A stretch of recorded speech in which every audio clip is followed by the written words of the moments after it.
So in this project, I'm going to be making a giant key. Like you've seen at Michael's, I don't really want to pay $10+ so we're just going to make it. Now you guys know I've already had this clay for some time now. I think the gray is a perfect color, so I'm excited to use it. But I may end up painting it black, give it some rustic coloring. We're going to need some parchment paper to lay down. And then we'll need some 18 gauge wire. You can use any gauge really. If you have thinner wire, I recommend doing this number where you twist the wire on itself so you get a stronger wire. I may end up just using this wire for the project just because I know this is a bit sturdier. And then we have wire cutters and wire manipulators, benders, you know. I'm also gonna use one of these key rings that snap in place for this project. Okay, let's move on. So the first step to creating this key is going to be creating it with wire, and then we'll put the clay around it. So I'm gonna go ahead and start doing that part. That's how I'm gonna do it. Now the key ring is gonna be the actual ring that the key will sit off of. This size is perfect because once I go around it with clay, it's going to be much thicker. So I think I want my key, I'm going to give myself extra room for bending the wire. So I think I want my key to be, let's see. What I'm going to do is actually put the key, or put the wire around the key ring and give it a little nice rounded area. Now you gotta remember we're putting clay around this, and this is air dry clay, so will take some time to dry, and you have to go pretty thick. So I'm thinking like about right in here. It looks good to me. Trying to round this out a little bit, you can see. And then I'm gonna start twisting that on, just like so. And then we're gonna cut that off.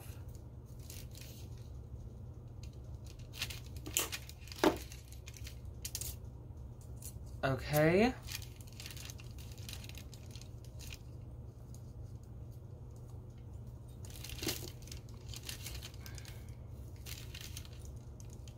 Okay, so there's the first part where they're connected. Then we have this long piece. And then just depending on the shape you want at the bottom, which I want to go for like a traditional looking key. So I'm just going to do this.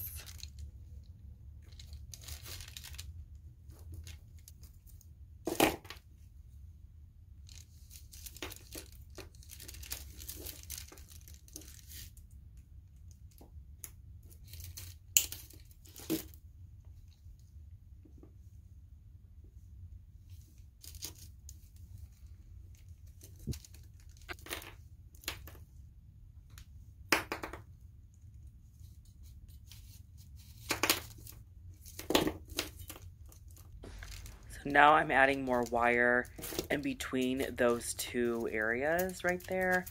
And I want to leave a gap when I put the clay around all of this.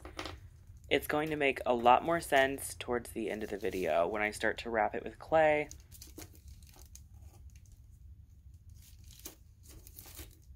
Okay guys, I wanted to show you I have a few reference skeleton keys right here to kind of mimic what I'm doing. Here, I am going to be putting clay all around these pieces and leaving an open gap right here. And then up here, I wanted to point out, like, each key is a little different. Like, this has these two little ridges up towards this piece.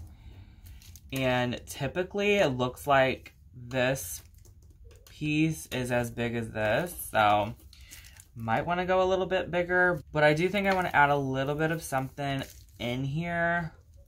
Like this has a little line, so I'm thinking like maybe doing that. What do you want? Now I'm just going back over this, not only for support for the key, But this is gonna give the clay something to grab onto. Okay, and then these are more or less gonna be like little circles. So I don't really want them out like that. And I don't want everything perfect because, you know, I want it to look handmade. Zelia, what is it? So here I'm just going back through and adjusting the top of the key. I ended up going larger and more of an oval shape. I thought this looked way better. Okay, I think I'm happy with how that looks.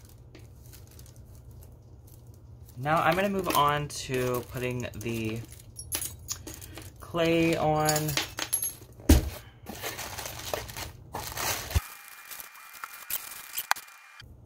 I'm gonna take off little pieces at a time and just start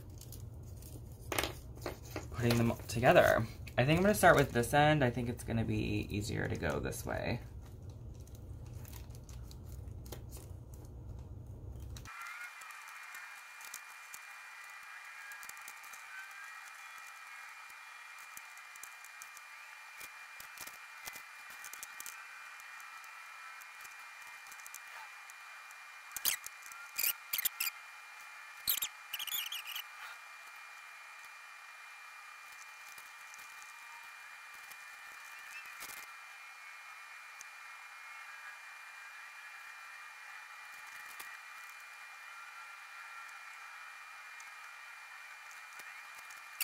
I'm gonna actually put a little bit of parchment paper just in between these two circles.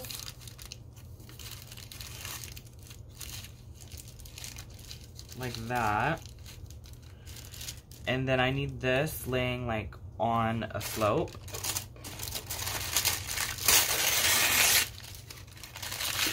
So I'm just gonna fold this a bunch of times and stick this right under that piece. That way it has something to rest on and the key's not like bent or anything. Okay, so I'll just let this air dry and come back to it and see if it's cracked or not. I have a feeling it's probably gonna crack, but no, here we are. Oh, shoot. So as you guys can see, I kind of knew it was gonna crack, and it cracked in a lot of places. So I'm gonna go ahead and go through and repair the cracks. I'm gonna be using this right here. I got this from Menards. It's Durham's Rock Hard Water Putty. So all you do is take some of this powder and you mix it with water. It's super simple. I'm gonna show you guys how to do it. So here's my water, and I'm gonna put on a glove for this. All right, so you'll just take a spoonful of the powder and we're gonna mix that in the water here. Now that's definitely not gonna do it, so we're gonna need big old spoonful. There, it's starting to clump up, and that's what we want, a little bit of clumpiness going on. And then you'll keep mixing it until it's a smooth consistency. This is still too runny for me. It shouldn't be that runny. It's almost there though.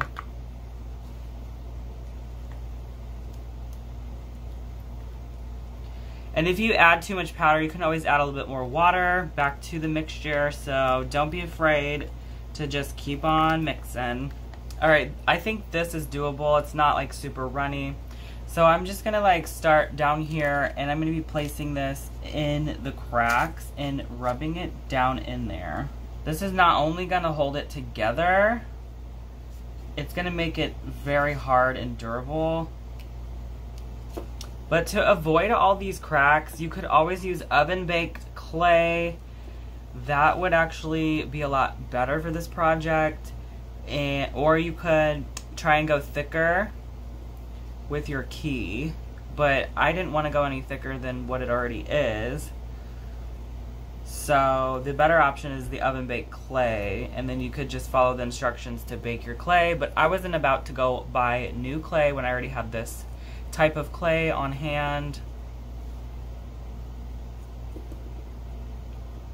But I'm just pushing it in the cracks, smoothing it out, and then It doesn't have to be perfect because when it's done, you can do a really light sand over it just to like get any bumps and stuff out that you don't want. I think the more unperfect the piece looks, the better, because it's going more of a vintagey, old school, you know, key. That's like what I'm going for though. I'm gonna carefully turn this over. But once this dries, it's gonna be like super, super hard.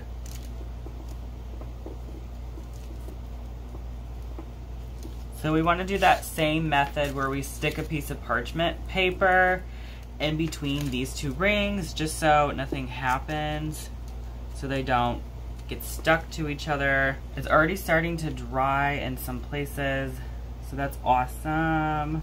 All right, I'm gonna stop messing with it and let this dry. Okay, so I have a lot left over and I don't like to waste stuff.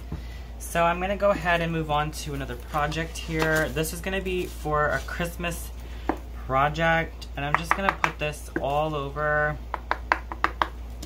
to cover this up.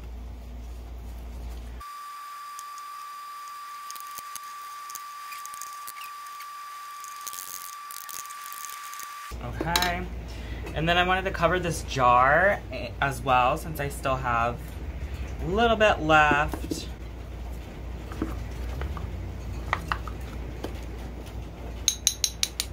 Gonna give really nice texture to the jar. All right, I'm all done. I'm gonna let these projects dry. All right, after that had dried, then I went ahead and took some black paint, this crusty, nasty black paint, in the world, and I just painted the whole thing black.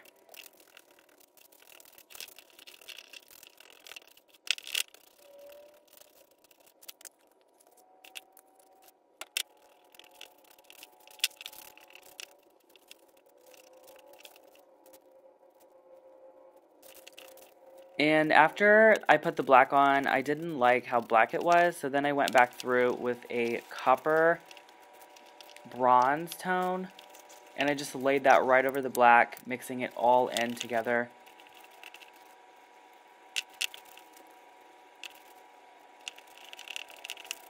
And then I let that dry, and boom, we have our oversized skeleton key.